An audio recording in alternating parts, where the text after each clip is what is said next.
Okay, so welcome to your full moon in Sagittarius report. I'm super excited to deliver this report to you all. This is a really exciting full moon chart. There's also so much energy going on in the chart in general right now. We're going to talk about all of it. Let's get into it. So, sharing my screen here. Okay, so here we have the chart for the full moon in Sagittarius. I am really enjoying this chart. So, first of all, there's so many different things that I'm going to talk about. I'm probably going to jump all over the place in true Gemini fashion since we are in Gemini season. This Gemini season feels extra charged because Uranus has just entered Gemini, and Uranus is this like lightning bolt energy. Uranus in Gemini feels very it feels very activating. It feels very like mentally stimulating. It feels like we have this like spark of energy, especially mentally. And we're going to talk about Uranus a lot in this report because he is a major player in like pretty much everything that's going on right now. So let's get into the full moon to start. Okay, so here's our full moon at 9 degrees of Sagittarius in exact opposition to the sun, 9 degrees of Gemini.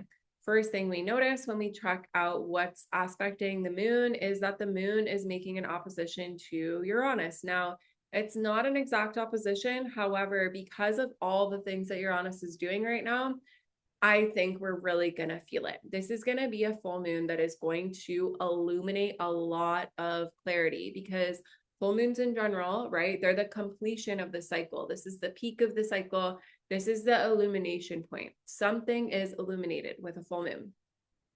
With a full moon in Sagittarius, we are looking at themes of wisdom, of truth, higher knowledge, a higher perspective. And with all of that being in opposition to Uranus, we are having this lightning bolt of insight, something we never saw coming, something we didn't know would be like that. And if you're like, I've already been feeling quite a bit of that energy over the past like week or so, that's because Uranus has been already in the field quite a bit. So last weekend on Friday, we had a cazimi. Uranus met up with the sun. The light of the sun illuminates a planet when there's a cazimi. And so this could have already started to bring some of those like aha moments, some of those like, what, never saw that coming, right? Prior to that, we had Mercury meeting up with Uranus. There's been this Uranian energy in the field, and it's going to continue to be here. So we want to be studying, understanding, and working with Uranus. This is a really fun planet to work with because he brings us in touch with a higher perspective. Uranus looks like a satellite, like a antenna, like his glyph is like an antenna to the cosmos. And this is the experience of Uranus in real time. It's this experience of being struck by a lightning bolt, like a light switch goes off, like awakening. This can be like Kundalini activation. This can be sudden insight. It's disruptive. It's shocking. It's abrupt. It's sudden. But it's here to awaken us to a higher perspective. These outer planets, Uranus, Pluto, and Neptune, these are our spiritual allies. These planets are here to guide us from a higher place, from a higher plane. And so Uranus brings us in touch with like a higher perspective that is both shocking and disruptive, and yet ultimately for our highest good. So we want to be open to that energy. Uranus is like, it's quantum energy. This is the type of energy that can unlock quantum leaps. It's the type of energy that can unlock suddenly accessing a new perspective and a new timeline. It's big change, but it's change that is like kind of like shocking us into a new way of thinking, operating, being, and experiencing life. This is something positive if we work with it. So overall, and like Uranus can be a little challenging on the nervous system, especially with him being there in Gemini. Gemini rules the nervous system. This can be like a little bit of frayed nerves. This can bring up anxiety. This can bring up like, you know, some of that overstimulation energy. we want to be mindful of that, make sure we're regulating and taking care of ourselves, but also at the same time, the more adaptable and present and willing and like open to change that you can be right now in general over the next several weeks, you are going to be able to access the higher dimension of Uranus. And this is something that you're going to want to be working with because he's major right now. So he's a big player in this full moon. And because he's opposing the full moon, there's going to be some kind of a higher perspective revealed around this full moon. Now, just to be clear, the full moon doesn't come in until Sunday, but it's Sunday at 4:45 a.m. We're definitely going to be feeling this Saturday night. So you're getting this a little bit early. If you're watching this afterwards, you're probably getting it on Friday. If you're here live, you're getting it on Thursday. I wanted to give you guys a little bit of lead-in time so that you know how to really work with this energy coming into this full moon. So what else is the full moon doing? The full moon is in positive conversation with Pluto. There's a sextile to Pluto. We love that. We know that there's change and transformation that is coming with this full moon. The full moon is in positive conversation with Neptune. This means that this full moon is somehow involved in this new dream, this new vision that we are seeding with Neptune in early degrees of Aries. And the full moon is in a positive conversation with Saturn. This is also great because Saturn is what helps us bring those long-term visions into reality, what helps us ground, anchor, and materialize our long-term visions, what helps us take the practical and pragmatic and boring ass steps towards our long-term vision. So really, I love this full moon chart.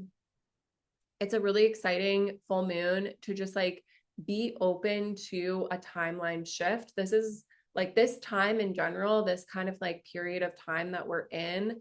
I really want to encourage everyone who's watching this to be very intentional with the energy that they are embodying and the willingness to adapt and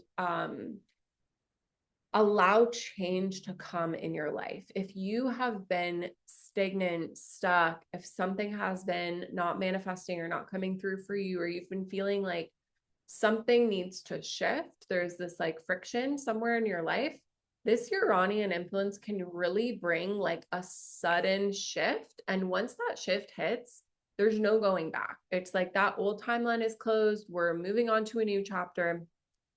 And that energy is going to heat up. Why? Because Uranus is in square to the nodes right now. And he is going to get tighter and tighter over the next couple of weeks into middle of June. He is at 2 degrees. The nodes are at 3 degrees, and they're going to come into an exact square.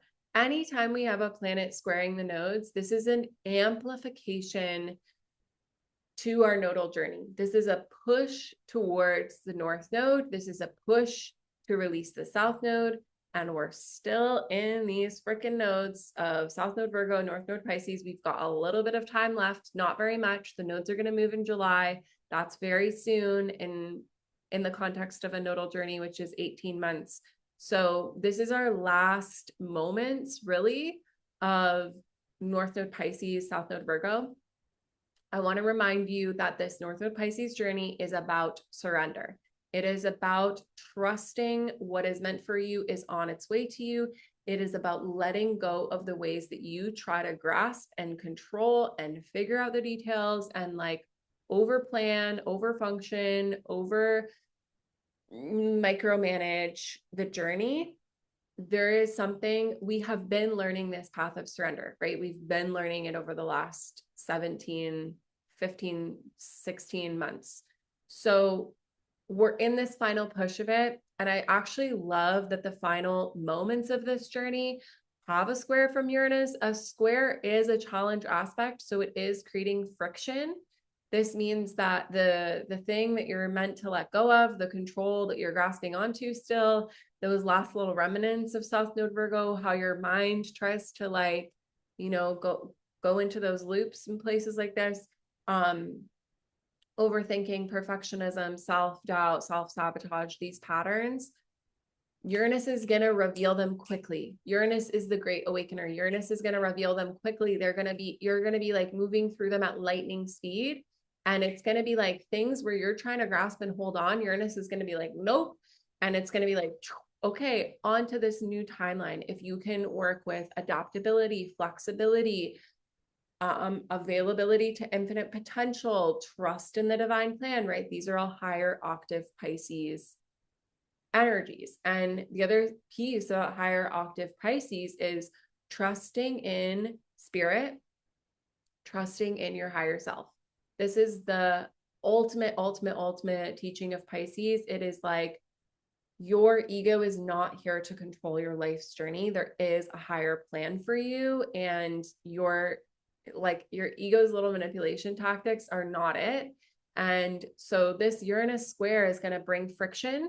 It's going to illuminate where those last little remnants of that South Node Virgo are still graspy, and like help you catapult into that final octave of North Node Pisces, which is infinite potential.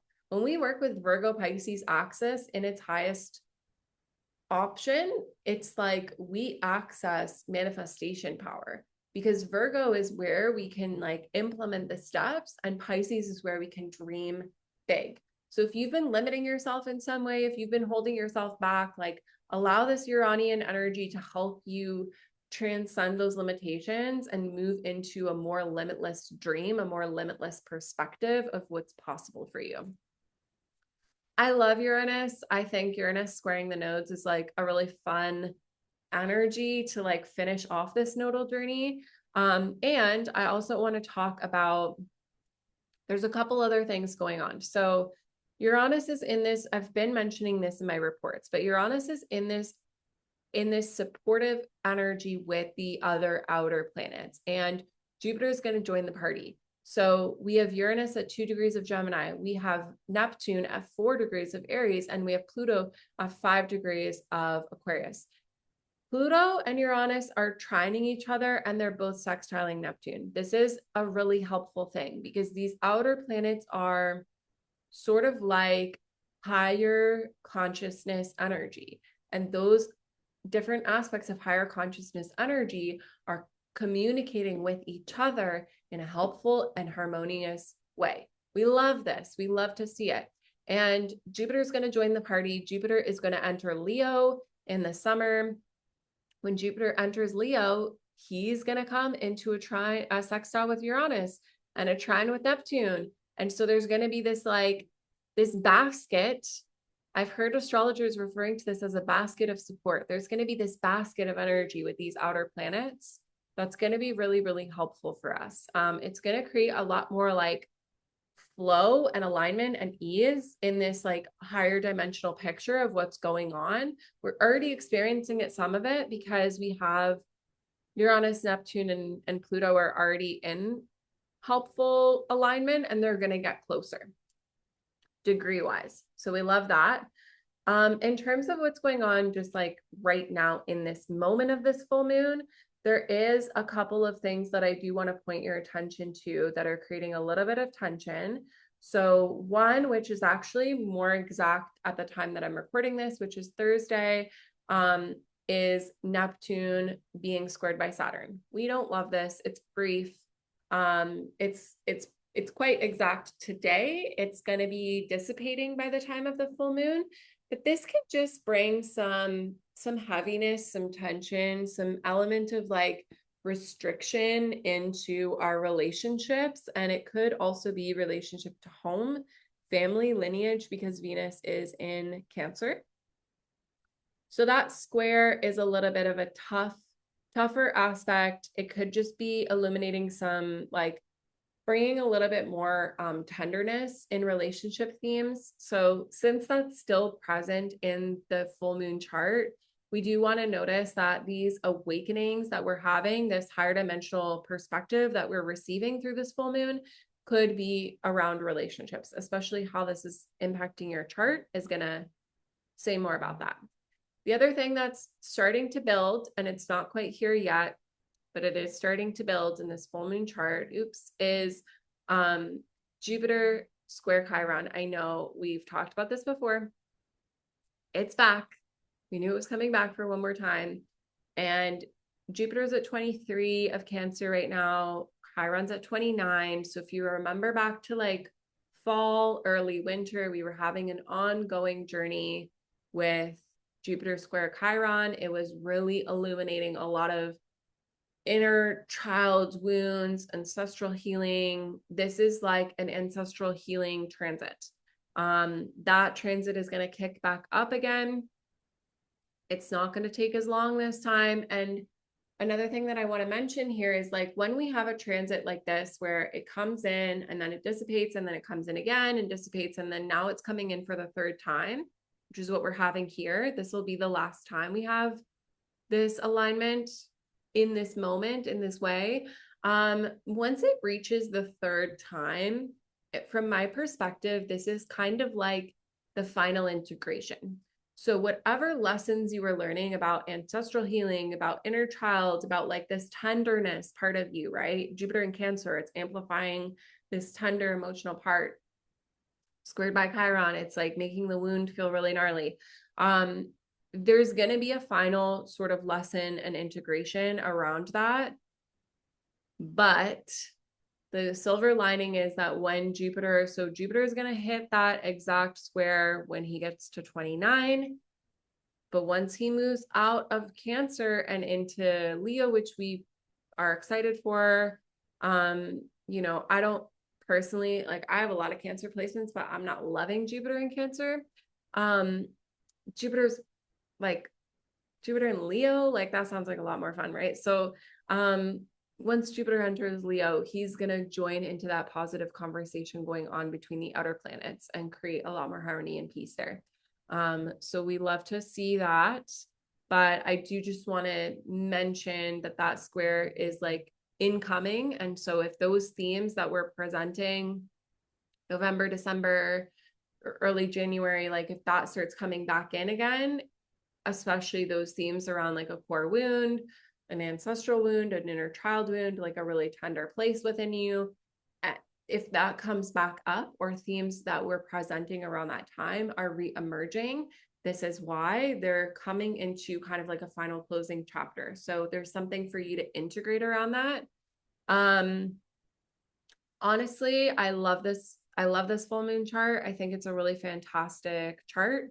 I think it's something that we can work with. I think, you know, the way that I would really recommend working with this energy is like you are able to access the quantum field right now with Uranus. So this is what I want you to lean into change, lean into opportunity, lean into expansion, lean into like creating something that you never thought was possible, being open to a perspective that you never would have seen before. Just allowing that sort of life altering, like lightning strike energy to come in and really bring that change and that transformation. It's going to really, really, really support you. I'm excited to see what is revealed for each of us, and know that that Uranian influence is going to continue as Uranus comes into that square with the nodes exactly. And that's going to amplify our nodal journey even further.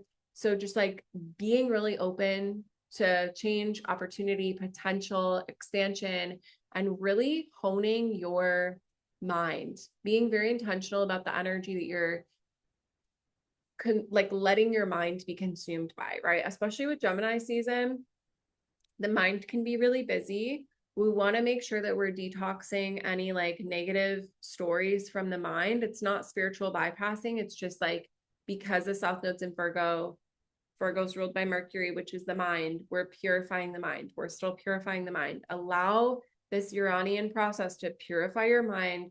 Hold on to the Piscean dream, the potential, the infinite, the possibility, the like expansion beyond what you thought was possible. Hold on to that. Let Uranus show you the pathways. Let yourself be surprised. And I'm excited for you. Happy full moon.